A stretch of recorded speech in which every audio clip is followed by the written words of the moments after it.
नमस्कार विद्यार्थियों। बच्चों, आज मैं आप लोगों के लिए कक्षा 9वीं की हिंदी पाठ्य पुस्तक लोकवाणी से पाठ 4 मान जा मेरे मन बताने वाली हूँ। इस पाठ के लेखक रामेश्वर सिंह कश्यप जी हैं।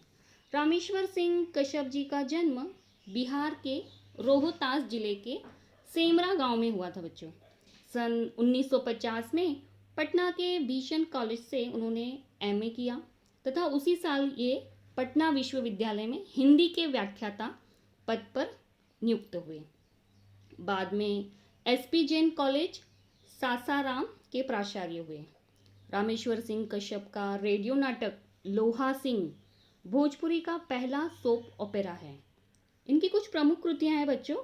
नाटक है रॉबर्ट, किराए का मकान, पंचर, आखिरी रात, लोहा सिंह आदि। बच्चों, ये एक हास्य व्यंग्यात्मक निबंध है। इस प्रस्तुत निबंध में लेखक ने मन पर नियंत्रण न रख पाने की कमजोरी पर करारा व्यंग किया है तथा वास्तविकता की पहचान कराई है। लेखक ने इस निबंध के माध्यम से हमें संदेश भी दिया है कि मन पर नियंत्रण रखना आवश्यक होता है। बच्चों, इस पाठ की प्रस्तावना इस तरह से है कि सारांश को मैं बताना चाहूँगी इस तरह से है कि लेखक बताते हैं कि उनका मन कभी उनकी बात नहीं सुनता था, जिसके कारण लेखक और उनके मन में अनबन रहती थी। अनबन का मूल कारण ये था कि पूरे जीवन लेखक ने मन को बचपन से ही आज़ादी दे रखी थी, जिसके कारण वो बुढ़ापे में उनकी बात सुनता नहीं था। तो चलिए देखते हैं कि लेखक और मन के बीच क्या चल रहा है।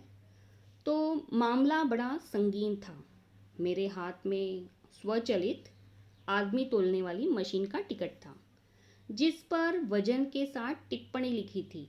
क्या लिखी थी? आप प्रगतिशील हैं, लेकिन गलत दिशा में। आधी रात का वक्त था। मैं चारपाई पर उदास बैठा अपने मन को समझाने की कोशिश कर रहा था।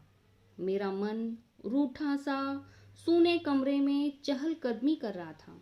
मैंने कहा, मन भाई, डॉक्टर कह रहा था कि आदमी का वजन 3 मन से ज़्यादा नहीं होता। देखो, ये टिकट देख लो, मैं 3 मन से भी 7 से ज़्यादा हो गया हूँ। स्टेशन वाली मशीन पर तूलने के लिए चढ़ा तो टिकट पर कोई वजन ही नहीं आया। लिखा था, कृपया एक बार मशीन पर एक ही आदमी चढ़े। फिर बाजार गया तो वहाँ की मशीन ने वजन बताया। सोचो, जब मुझसे मशीन को इतना कष्ट होता है तब। मन ने बात काटकर दृष्टांत दिया, यानी उदाहरण दिया कि तुमने बचपन में बाइस्कोप देखा होगा। कोलकाता की एक भारी भरकम महिला थी। उस लिहाज से तुम अभी काफ़ी दुबले पतले हो।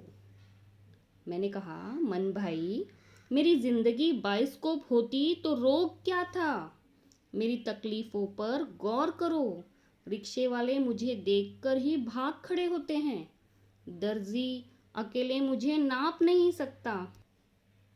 व्यक्तिगत आक्षेप सुनकर मैं तिलमिला उठा, यानी क्रोधित हो उठा। ऐसी घटना शाम को ही घट चुकी थी। चिढ़कर बोला, इतने वर्षों से तुम्हें पालता रहा, यही गलती की। मैं क्या जानता था तुम आस्तीन के सांप निकलोगे। विद्वानों ने ठीक ही उपदेश दिया है कि मन को मारना चाहिए। यह सुनकर मेरा मन अप्रत्याशित ढंग से जैसे और बिसुरने लगा। इतने दिनों की सेवाओं का यही फल है। मैं अच्छी तरह जानता हूँ तुम डॉक्टरों और दुबले आदमियों के साथ मिलकर मेरे विरुद्ध षड्यंत्र कर रहे हो, विश्वासघाती हो। मैं तुमसे बोलूँगा ही नहीं। व्यक्ति को हमेशा उपकारी वृत्ति रखनी चाहिए। मेरा मन मुंह मोड़कर सिसकने लगा। मुझे लेने के देने पड़ गए। मैं भी निराश होकर आर्त स्वर में भजन गाने लगा। जा दिन मन पंछी उड़ी जे। मेरी आवाज़ से दीवार पर टंगे कैलेंडर डोलने लगे। किताबों से लदी टेबल कांपने लगी। चाय के प्याले में पड़ा चम्मच घुंघरू जैसा बोलने लगा। पर मेरा मन न माना, भिनका तक नहीं। भजन विफल होता देख मैंने दादरे का सुर लगाया और कहा, मनवा मानत नाही हमार रे। दादरा सुनकर मेरे मन ने तो आंसू पोंछ लिए, मगर बोला ही नहीं।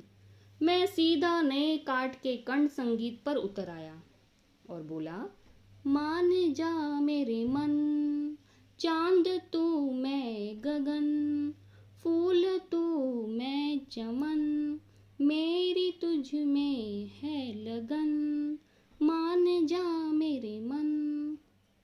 आखिर मन साहब थोड़ा सा मुस्कुराने लगे। बोले, तुम चाहते क्या हो? मैंने डॉक्टर का पुर्जा सामने रखते हुए कहा, सहयोग चाहता हूँ, तुम्हारा सहयोग। मेरे मन ने नाक भों सिकुड़ते हुए कहा, पिछले 13 साल से इसी तरह के पुर्जों ने तुम्हारा दिमाग खराब कर रखा है। भला यह भी कोई भले आदमी का काम है? लिखता है, खाना छोड़ दो। मैंने एक खट्टी डकार लेकर कहा, तुम साथ तो देते तो भी मैं कभी का खाना छोड़ देता। एक तुम्हारे कारण मेरा शरीर चर्बी का महासागर बना जा रहा है। ठीक ही कहा गया है कि एक मछली पूरे तालाब को गंदा कर देती है। मेरे मन ने उपेक्षापूर्वक कागज पढ़ते हुए कहा, लिखता है, कसरत करो।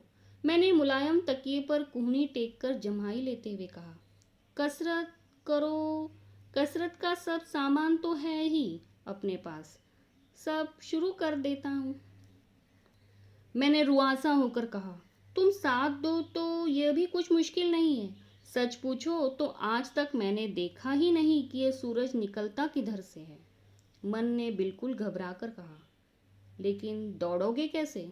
मैंने लापरवाही से जवाब दिया, दोनों पैर से। ओस से भीगा मैदान, दौड़ता हुआ मैं, उगता हुआ सूरज, आह कितना सुंदर दृश्य होगा। सुबह उठकर सभी को दौड़ना चाहिए। सुबह उठते ही औरतें चूल्हा जला देती हैं, आँख खुलते ही भुक्कड़ों की तरह खाने की फिक्र में लग जाना बहुत बुरी बात है। सुबह उठना तो बहुत आसान बात है। दोनों आंखें खोलकर चारपाई से उतरे, 2,500-3 हजार दंड बैठकें निकाली, मैदान में 15-20 चक्कर दौड़े, फिर लौटकर मुकद्दर हिलाना शुरू कर दिया। मेरा मन यह सब सुनकर हंसने लगा। मैंने रोक कर कहा, देखो यार, हंसने से काम नहीं चलेगा, सुबह खूब सवेरे जागना पड़ेगा। मन ने कहा, अच्छा अब सो जाओ। आँख लगते ही मैं सपना देखने लगा कि मैदान में मैं तेजी से दौड़ रहा हूँ, कुत्ते भौंक रहे हैं, गाय रंभा रही है, मुर्गे बाग दे रहे हैं। अचानक एक विलायती किस्म का कुत्ता मेरे दाहिने पैर से लिपट गया। मैंने पाँव को जोरों से झटका कि आँख खुल गई। देखता क्या हूँ कि मैं फर्श पर पड़ा हूँ। टेबल मेरे ऊपर है और सारा परिवार चीख चीख कर मुझे टेबल के नीचे से निकाल रहा है। खैर, किसी तरह लंगड़ाता हुआ चारपाई पर गया कि याद आया मुझे तो व्यायाम करना है। मन ने कहा, व्यायाम करने वालों के लिए गहरी नींद बहुत ज़रूरी होती है। तुम्हें चोट भी काफ़ी आ गई है, सो जाओ। मैंने कहा, लेकिन शायद दूर बाग में चिड़ियों ने चहचहाना शुरू कर दिया है। मन ने समझाया, ये चिड़िया नहीं है, बगल वाले कमरे में तुम्हारी पत्नी की चूड़ियाँ बोल रही है। मैंने करवट बदल ली। मैं नींद की ओर कदम बढ़ाते हुए अनुभव किया। मन व्यंग्यपूर्वक हंस रहा था। मन बड़ा दुस्साहसी था। हर रोज़ की तरह सुबह 9:30 बजे आँख खुली। नाश्ते की टेबल पर मैंने ऐलान किया, सुन लो कान खोलकर, पाँव की मोच ठीक होते ही मैं मोटापे के खिलाफ लड़ाई शुरू करूँगा। खाना बंद, दौड़ना और कसरत चालू। किसी पर मेरी धमकी का असर न हुआ। पत्नी ने तीसरी बार हलवे से पूरा प्लेट भरते हुए कहा, घर में परहेज करते हो तो होटल में डटा लेते हो। मैंने कहा, इस बार मैंने संकल्प किया है, जिस तरह ऋषि सिर्फ हवा पानी से रहते हैं उसी तरह मैं भी रहूँगा। पत्नी ने मुस्कुराते हुए कहा, खैर जब तक मोच है तब तक तो खाओगे ना। मैंने चौथी बार हलवा लेते हुए कहा कि इतना खा लूं कि खाने की इच्छा ही न रह जाए। यह वाम मार्गी कायदा है।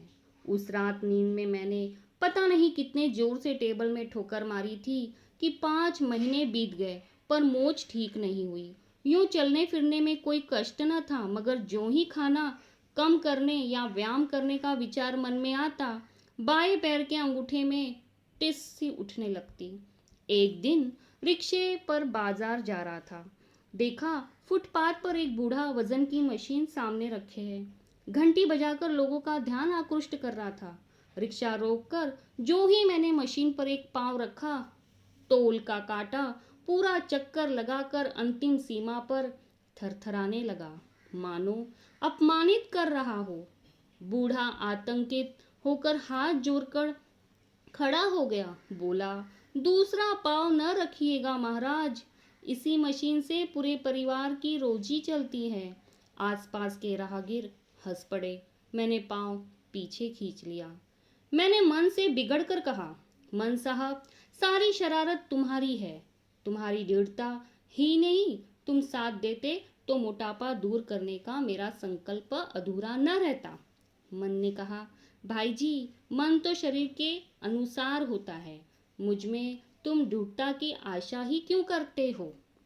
अंततः पूरी कोशिश करने के बाद भी लेखक का मन उसकी बात नहीं सुना और वह मोटापे के रोग से ग्रसित ही रहा।